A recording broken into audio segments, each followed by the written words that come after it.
Welcome back to the Daughters of the Moon podcast. Both Mom and I are so grateful that you can join us today.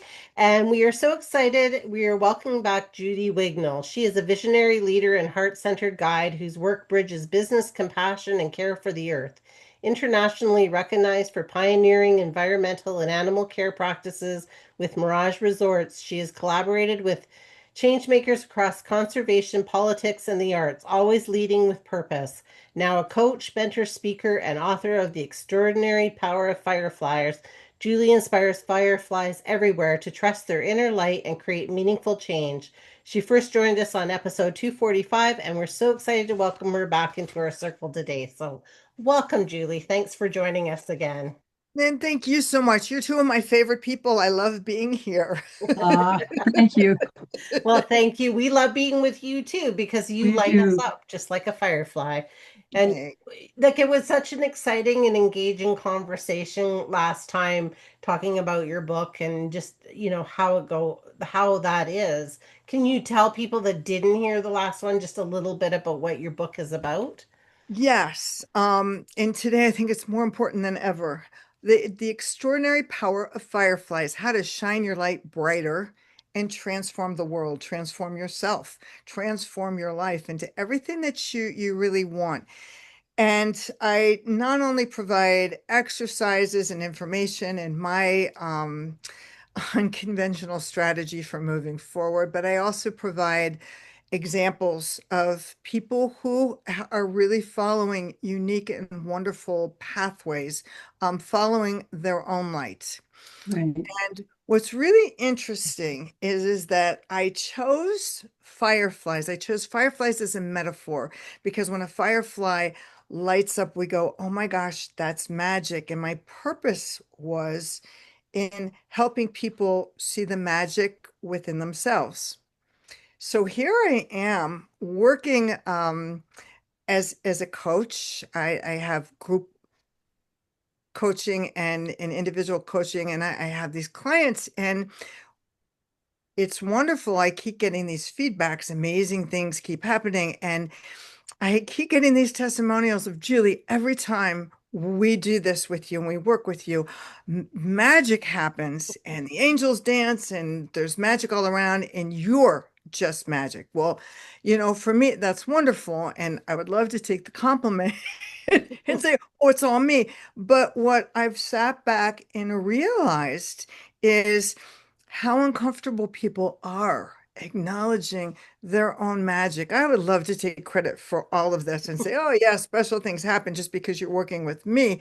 No, what happens is it gives people kind of permission to tap into their own magic. If you Mm. listen to people talk today, they'll tell you, "Oh, I'm looking for magic. I'm trying to make the law of attraction work. I'm dealing with this I'm trying to make things like these things are outside of us."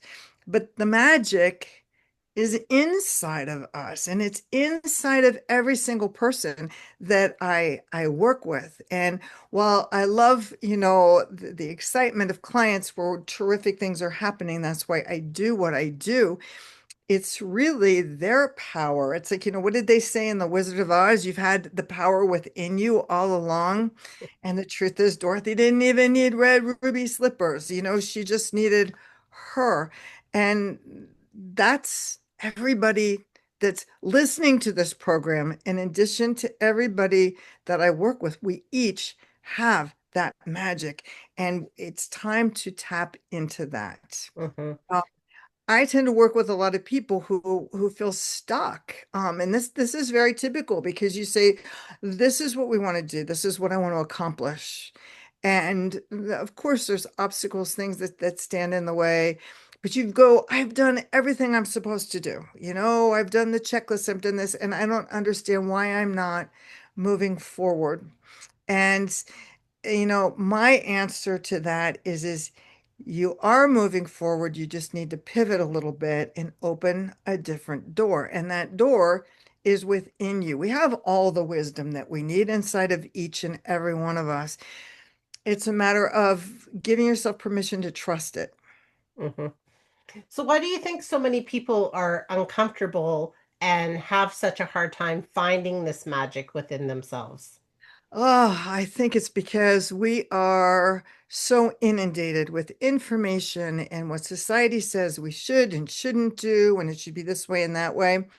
I've started to do an exercise when I do workshops with people. And I start by asking, I get everybody to take out a pen and a piece of paper. And I say, okay, I want you just to write the first thing that comes off the top of your head. Who are you? And then I ask them a second time, and then a third time, and a fourth time, and a fifth time.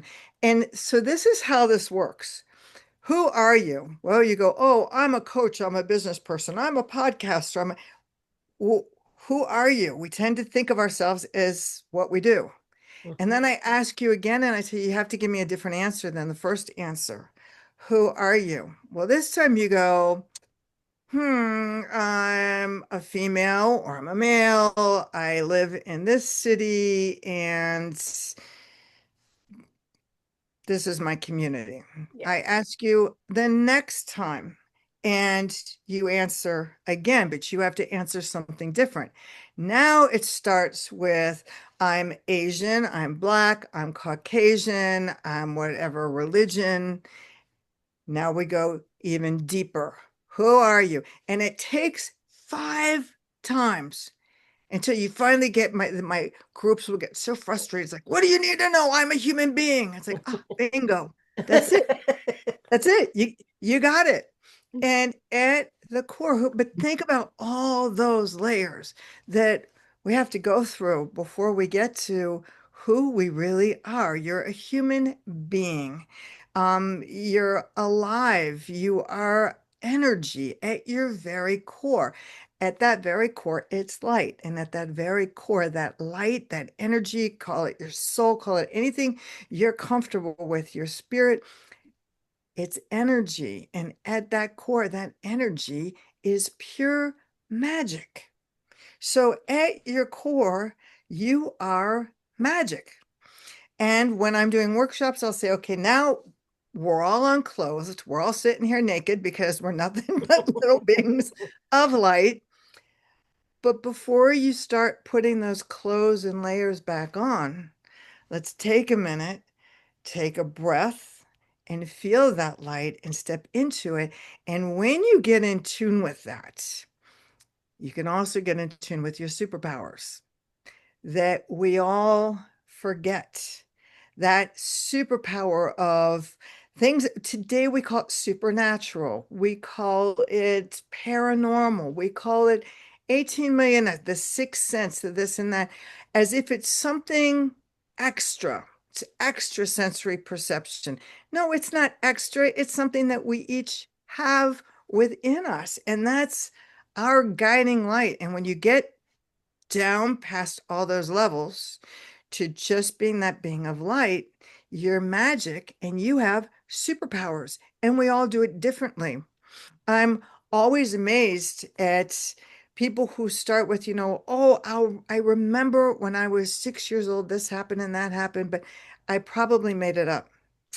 I have to tell you, my husband grew up in a house where everyone said it was haunted. There were 5 kids, the doors open and closed, and even his parents would talk about noises that they heard in the basement.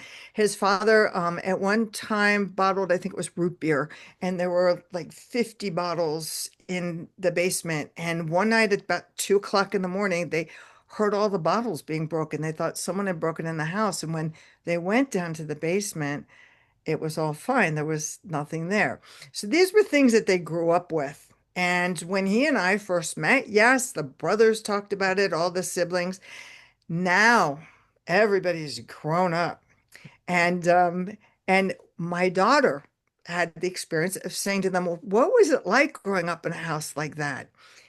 And here we are today, and I'm listening to adult after adult saying, oh, that was kid stuff. None of that was real.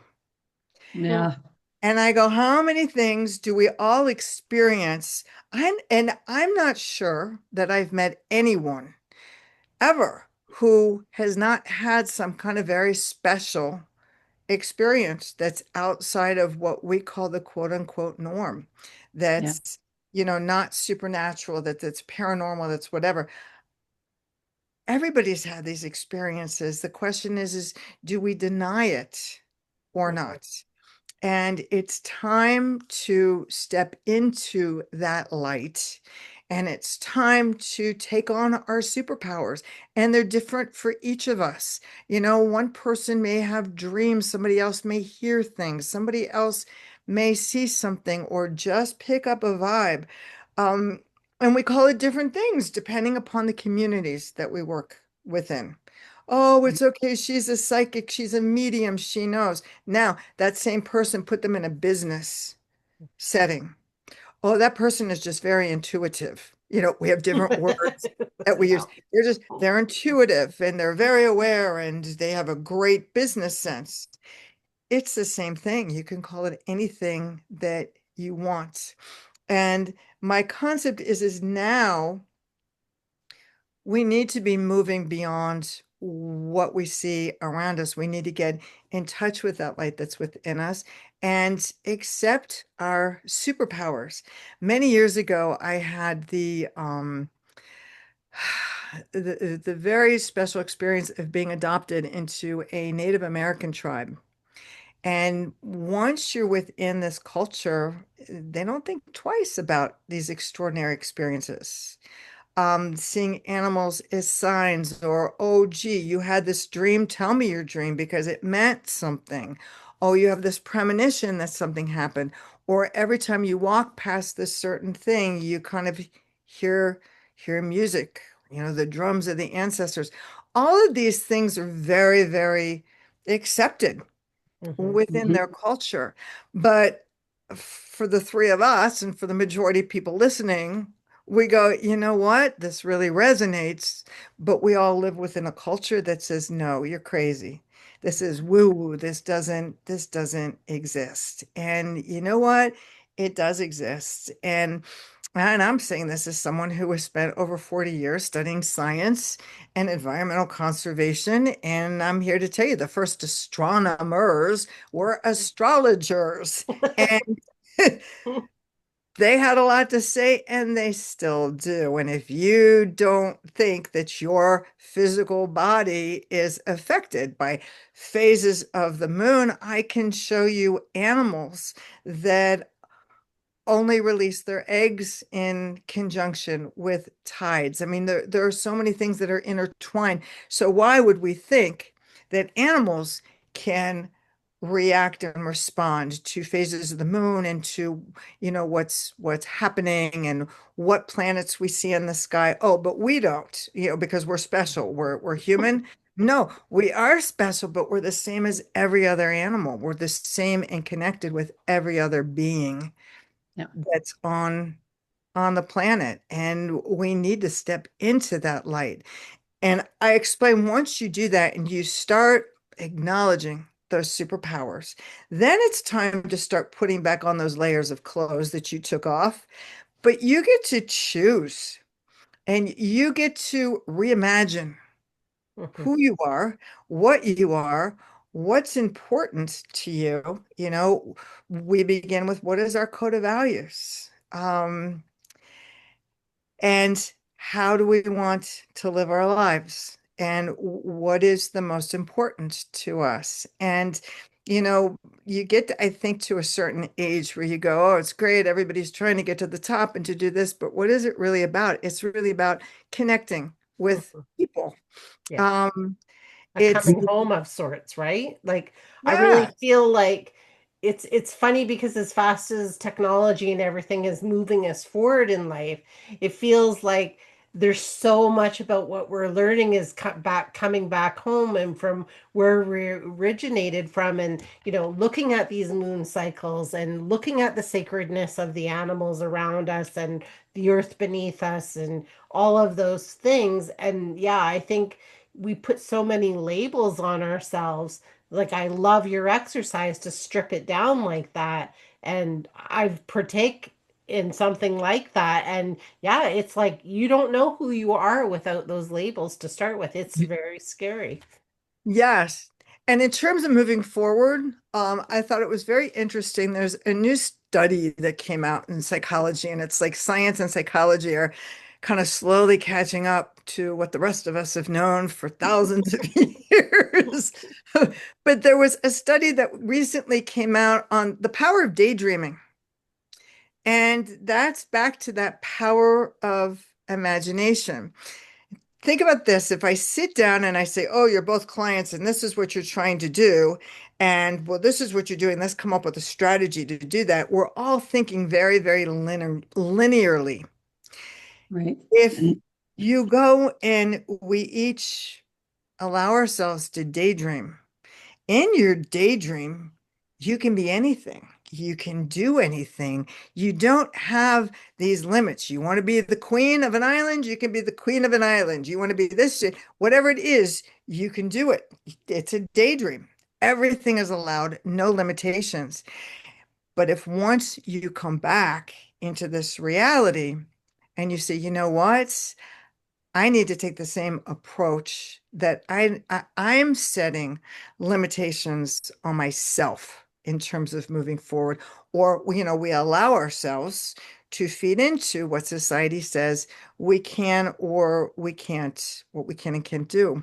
Mhm. And the truth that, it's the people that I've written about didn't listen to what they could or couldn't do. And the people that I'm working with today, um, are people who have a whole different vision for the world. And that's what this is all about. That's what it's time to do. It's time to stop waiting for someone to come in on that white horse to say, this is what it's going to be. We're going to make everything okay. No, that's us. We're the ones, there's a saying, we are the ones we've been waiting for. Mhm. right. I had a client who said, yes, but what I really need is I want to move forward, but I need is a daycare situation that's a this, or that. Um, I'm waiting for the government to say something. I'm waiting for politicians to say something. And it's like, stop waiting and start connecting with people. And the next thing you know, oh, there's that magic. Oh, Julie, everything you're doing is magic. I just met someone who wants to open a daycare facility. And I said, I'll be your first client. That is the magic. Mhm. And like I said, I'd love to take credit and say, oh, it's my magic. It's opening yourself up to magic to say, this is what I need, um, and not limiting yourself to what you can do Mhm. and Yeah. allowing yourself to move forward in every way, shape, and form. Absolutely. I think we so often hold ourselves back because one, we're fearful about what other people will think. Also, we put limits on ourselves about what we can do, and we don't give ourselves that credit for just how strong and brave we truly are as human beings and moving forward and going. And yeah, I agree with you because just some things that mom and I have been going through lately, it's like when you open up that space to kind of allow that magic to happen, it's crazy how it happens and how as they say, the stars align. And I think when you're on a mission to do good in the world and to create new paths for people, those open up as well when you're Yeah. doing this. Yeah. Yes.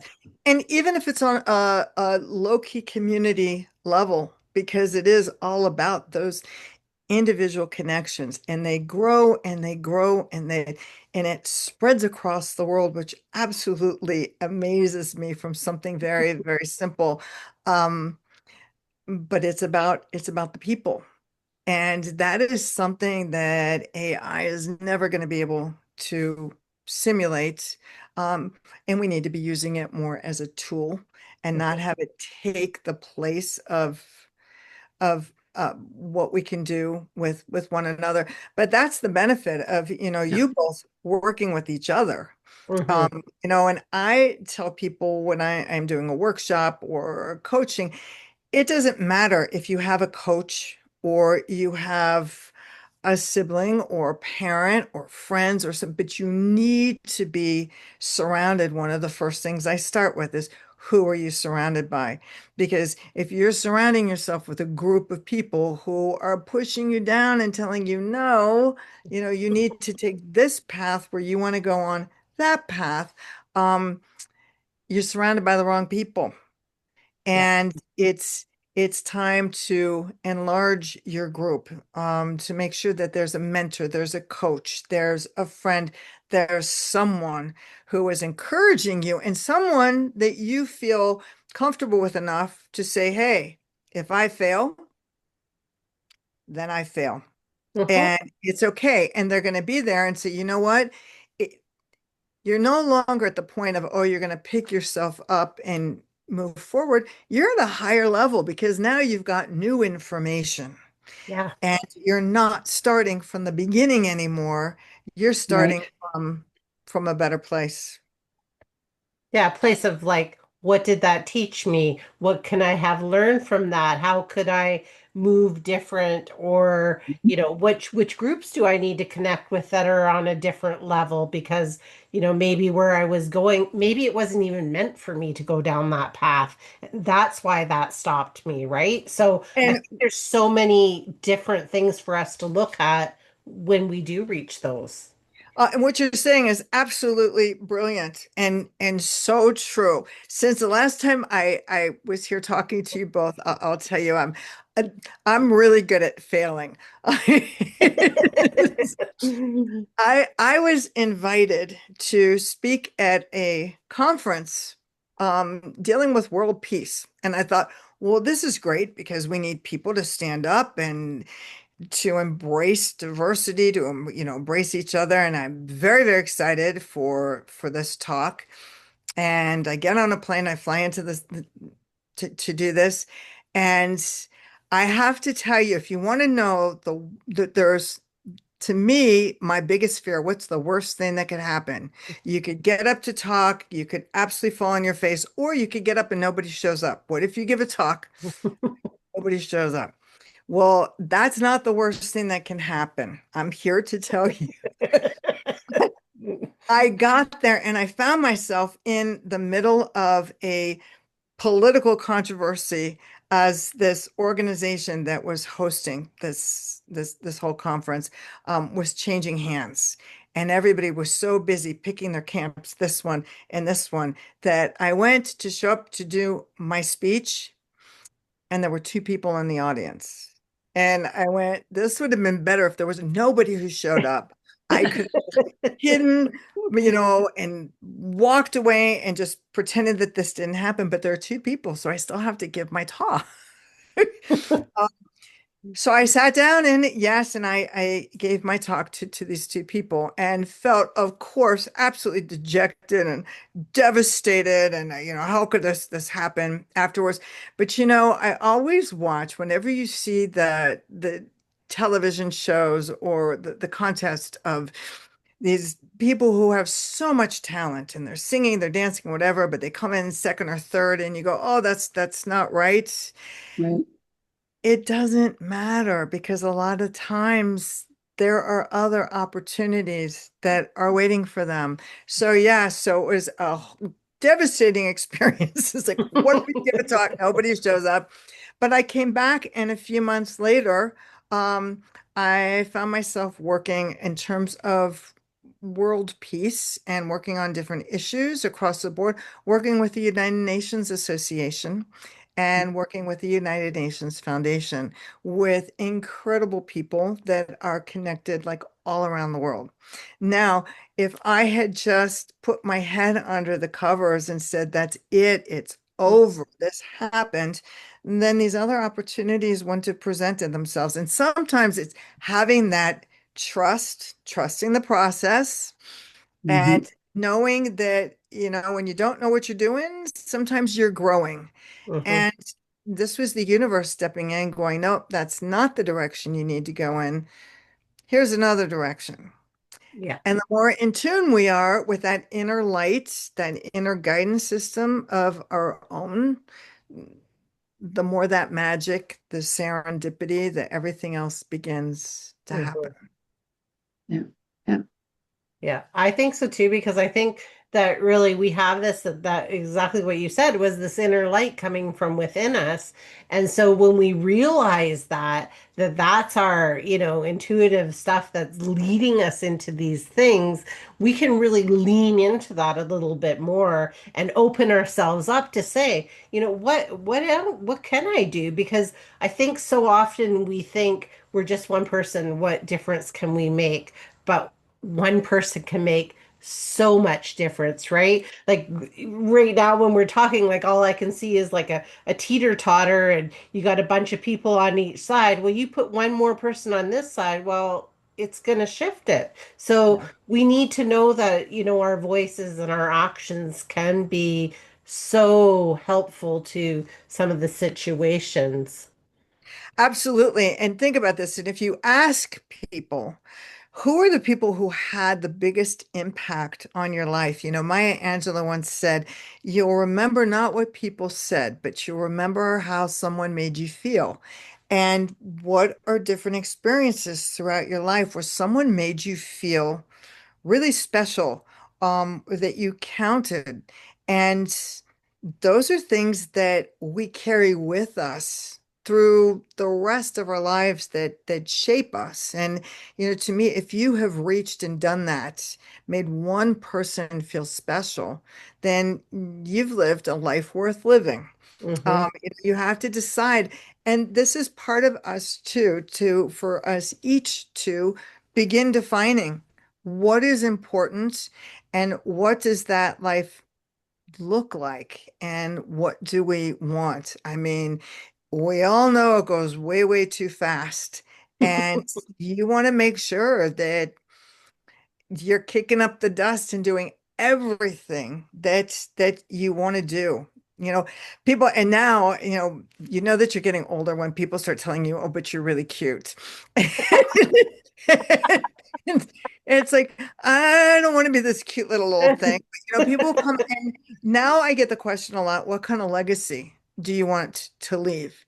And they're thinking, do you want to build schools and do you want to this and that? And no, the legacy to me that we should all be looking for is in our kindness and in our actions and in our thoughts, because everything else can change. The buildings fall down, but what stays, that's constantly in the cosmos, is our thoughts and our intentions, our kindness, and that spirit, because that's always there. So that someone who comes in 1,000 years from now can kind of dip their finger into the cosmos or the field or whatever you want to call it and say, ah, yes, there's, that's that's kindness, that's alignment, and to me, that's really the concept of what we want to be looking at in terms of legacy, and that we need to be focusing on the here and the now, the present, and what we're doing, and really rethinking that. And then, there are so many things that we're all fed on a daily basis. And part of what I work at teaching is to become really in tune with how your body responds to things that you hear, to things that you're being told every day. And I look at this in the United States, we have all of these television commercials that are all based on pharmaceuticals. And I have to tell you, if you're any kind of an empath, at the end of the commercial, it's like, oh my God, now I've got insomnia. Now I think I've got a migraine. Now I think, whatever they're telling me that I need a pill for, I think I have that. Maybe I need that pill. Maybe I need more of this. And you need more fiber. You should have fat or carbohydrates and this and that. And your body is a temple.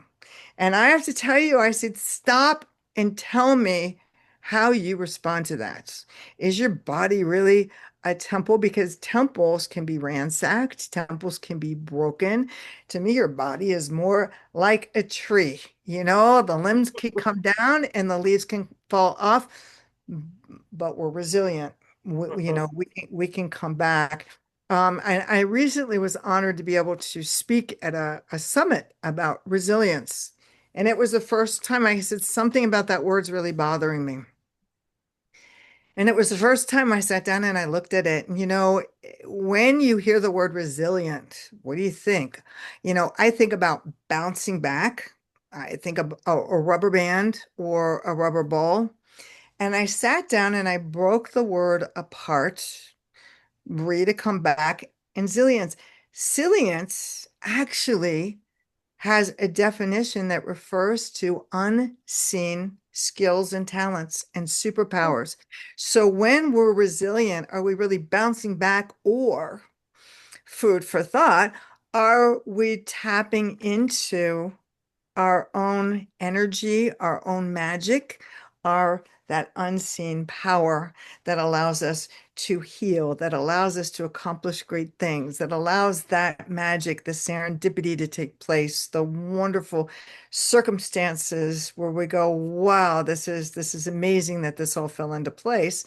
Um, it's a whole different way to kind of look at what the power of who we are, and back to the magic, that magic of who we are.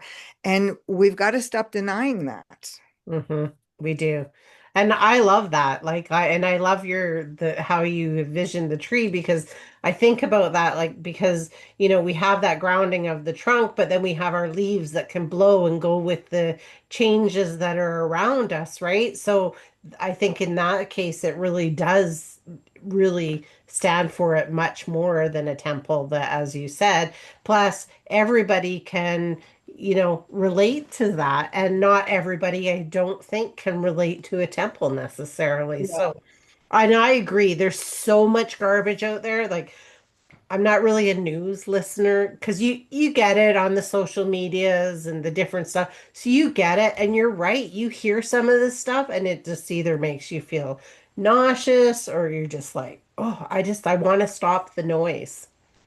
Well, and that's the whole thing. And I think a lot of it is no matter where you stand on anything, it's anger driven. It's everything is geared towards getting you upset about something. Mhm. This one did this, that one did that, and it's like we can all go back to the neighborhood gossip and go through the same thing.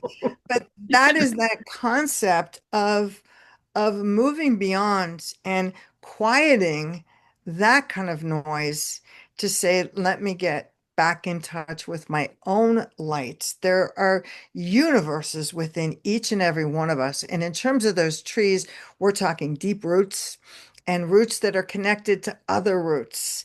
And trees communicate with one another all over the place. It's pretty amazing.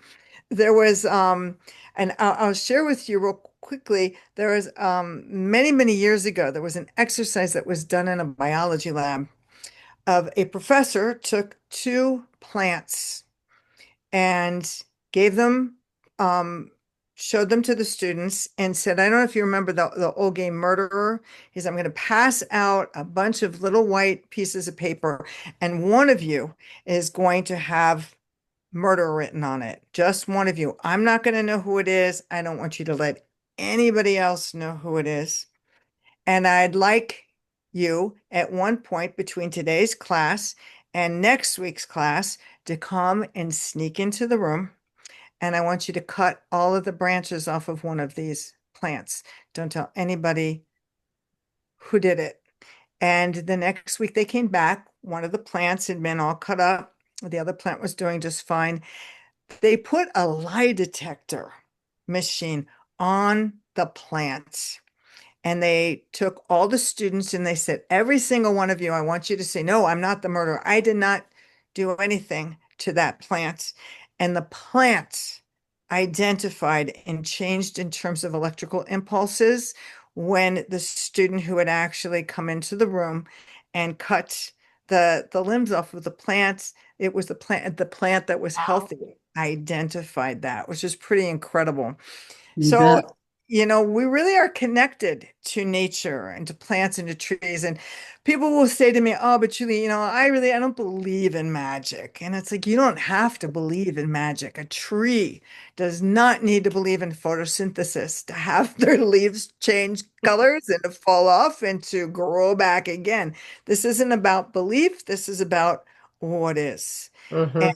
allowing yourself to step into that what is, and give you guidance, because that guidance is there to say, this is what I really want to be doing, to be doing with my life. And there's no reason you should be just slogging through and suffering and trying to make your way through it. We're here to have fun, and it's time to start playing. Yes, I agree. And I think that's one of the things that I love about your fireflies is, to me, when I think about fireflies, I think about the innocence of children and how, when you see your first firefly, how like magical and like exciting it is and how it just brings out that joy within you. So I love that you created this book that talks about that. And Mom and I discussed that after we talked to you last time, and we're both saying, it's just so good that you're bringing this out into the world for people to see. So, if you had some tips and tricks for people to throw into their spiritual toolbox, so to speak, what would they be? I tell everyone to take the time, to get away from the noise and to repivot, to do some daydreaming, to find yourself to the point where, just like what you just did in terms of talking about fireflies, to find something that excites you enough to put you back in that sense of being that 5, that 6-year-old, because that is where the magic is. Young children are so much closer to source energy than we are. They remember, everybody starts talking about, what do you think happens when you die? Kids, when they're that little, start talking about where they were before they were born. And it's a pivot, and getting back in touch with the wonder of the earth, the wonder of the planet, to bring yourself back to the wonder of a raindrop, the wonder of a firefly, but then bring it back to the wonder of you. And knowing that you are whoever you are, and whoever is listening, that you are worthy and you're deserving. And it's time to play and have fun and to be happy. We keep forgetting to be happy along the way. And many years ago, I heard Jim Carrey, when he first became well known, said that he used to sit in his car at the top of Hollywood Hills when he was just struggling. And he said he would sit there and he would just visualize and he would fantasize until he got to the point where he could really feel it. Like, I did it, and I'm acting, and I'm doing all the things that I want to do, and I'm financially stable, and I'm anything that you want to be, but feeling it enough where you're kind of giddy. I had a session just actually earlier this morning with someone was like, "Oh, I'm so depressed and nothing's working the way that I want."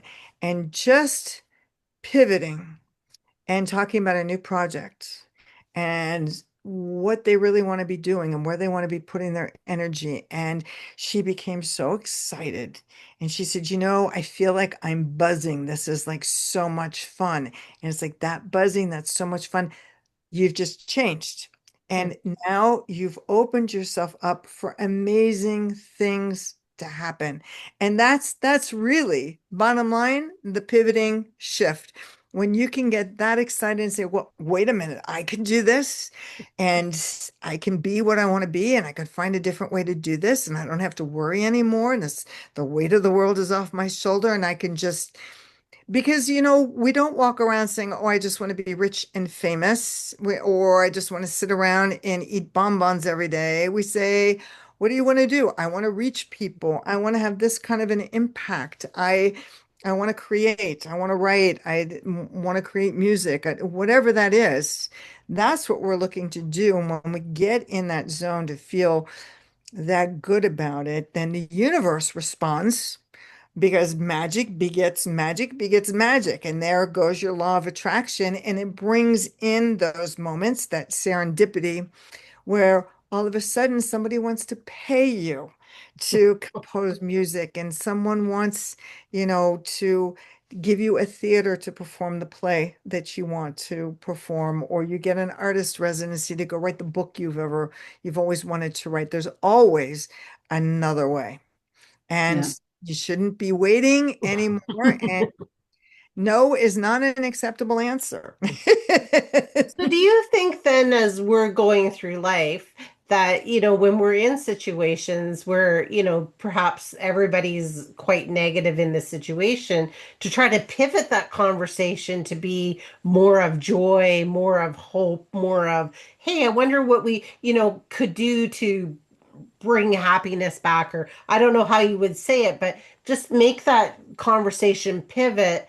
Could we not then start pivoting some of these people that maybe then they would see some of the light through this darkness? Absolutely. And, great exercise to do. I'm sure you've experienced as anybody listening. You walk into a room or you're in the office or whatever, and someone comes in from vacation. Oh, I just had the worst weekend. I just had this terrible vacation. And what happens? Everybody else goes, oh, you think that was bad? I was on a cruise ship and they did da da da da. Or I was in Europe and they lost my plane reservations. And all of a sudden, the whole thing is everybody's talking about their worst trip. Mhm. And Right. who can top that? You walk in and you say, you know what? I had the most incredible weekend. I didn't know this was so special. I tried a new food. I tried a this. I tried a that. Watch the power that you have completely changes a conversation. And all of a sudden, because we're humans and we want other people to like us and we want other people to feel comfortable. So if you're going to tell me you're miserable or you just had hip surgery or this or that, I'm going to tell you all about my woes and my but if you come back and you say, I just tried the most amazing restaurants and I love trying new foods, I want to connect with you and I want you to feel good about that. And I'm going to go, oh, well, you tried this. Well, here's another restaurant I tried and this was really wonderful. We've just elevated the conversation. And I encourage anybody to try that within any group. People are talking about this is so terrible, what's happening, in the world, in our community, and this and that. Pick one thing. Isn't it wonderful? I'm working right now, for example, and I just was in the situation listening to people talk about how horrible everything is. I work with a dark skies group that talks about the importance of the night sky. And there's a wonderful celebration every year called Dark Skies Week, and it is international. And this whole celebration began through the idea of a high school student who was then helped by adults who listened and said, yeah, this is wonderful. And it's grown and it's grown and it's grown. And I think it's about 15 years in the making now that it's and just keeps getting bigger and bigger and bigger. But you go, how wonderful is that? That someone could do that and have that kind of an impact and make that kind of a change. All of a sudden, all these negatives that we're talking about are out the door, because when you focus on those negatives, nothing is going to change.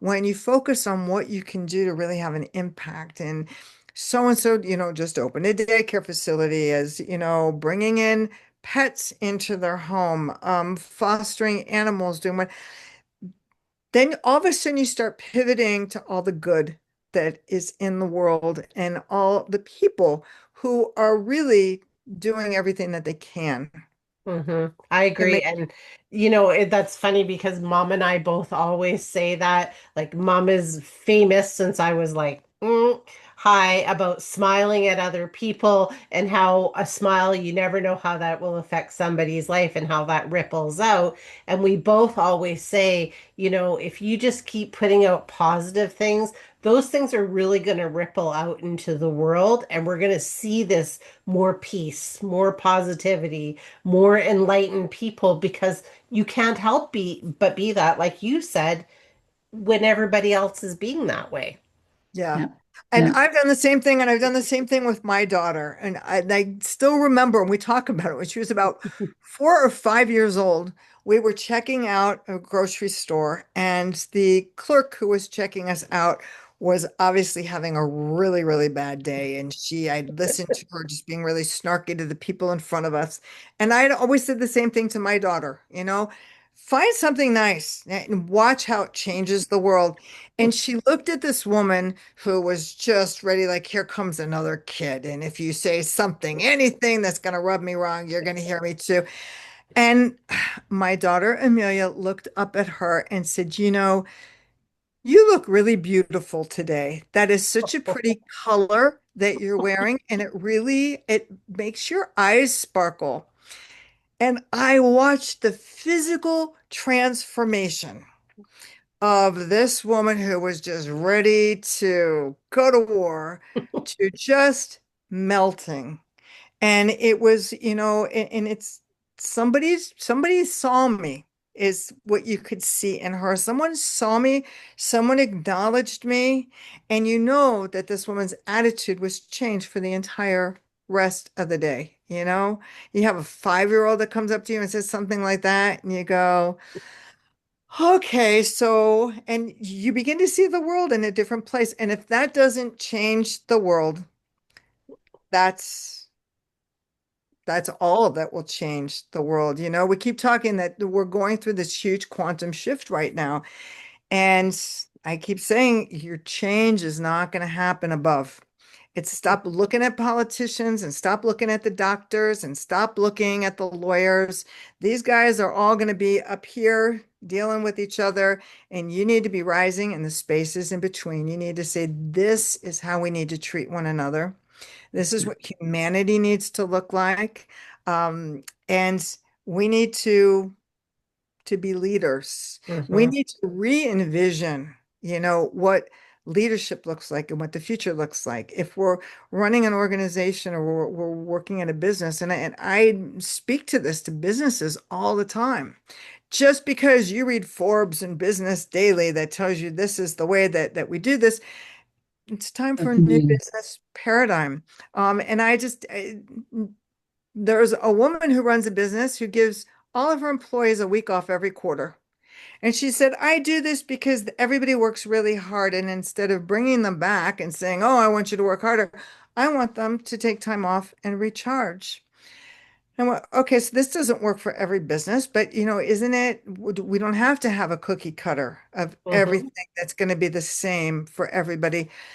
Let's work at being innovative and finding new ways. I mean, I read about there's some groups that run small hotels, and the hotels have taken in stray animals so that instead of being euthanized, they go to the hotel. There's an area, and if you're a guest and you don't want to spend the night by yourself, go and pick a pet and Wow. Oh, let them come. And do you know how many dogs have been adopted and cats? They go, I've been at your hotel 3 days. That dog's got to come home with me now.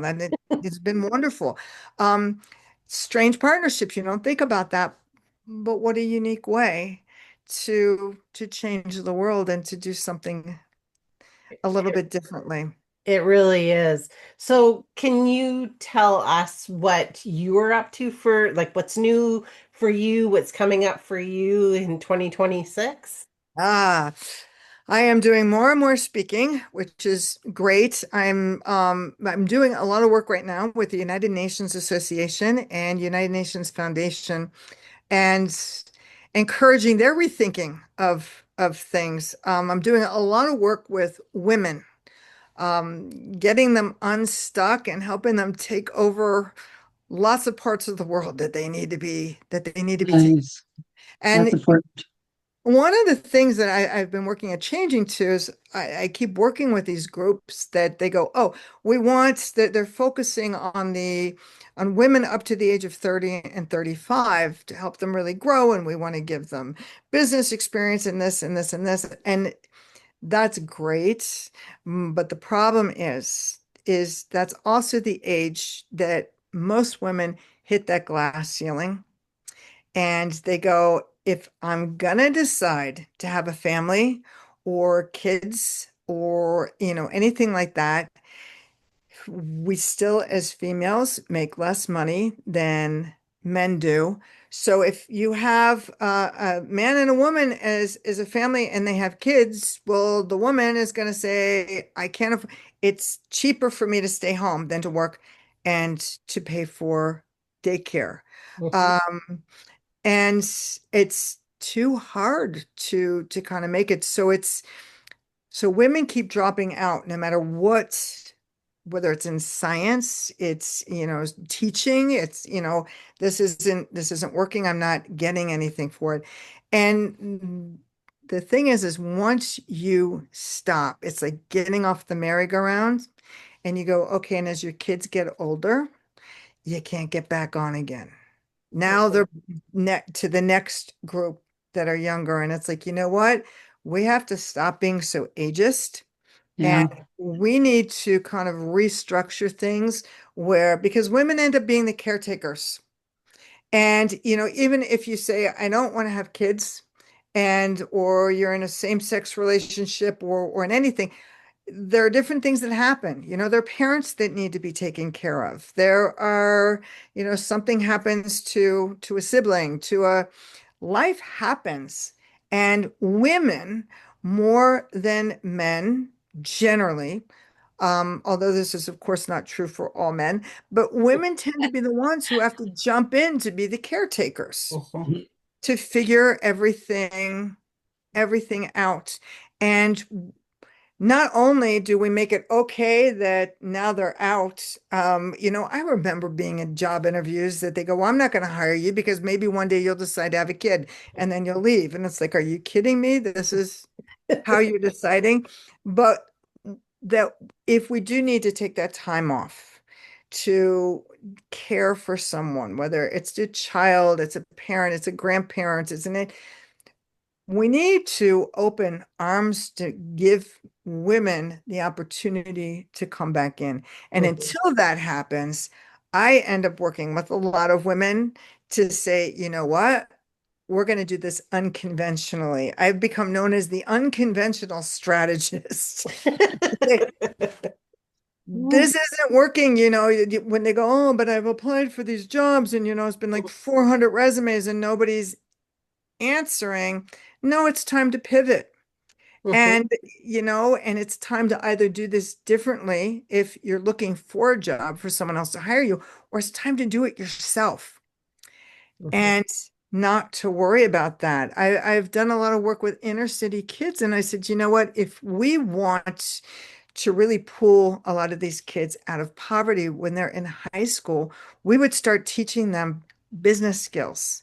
We would tell them, come up with an idea. And while you're still in high school, and you can still make all of these mistakes, Mhm. be here with us now as teachers. Let us be your coaches. Let us be your mentors and see what's working and what's not working.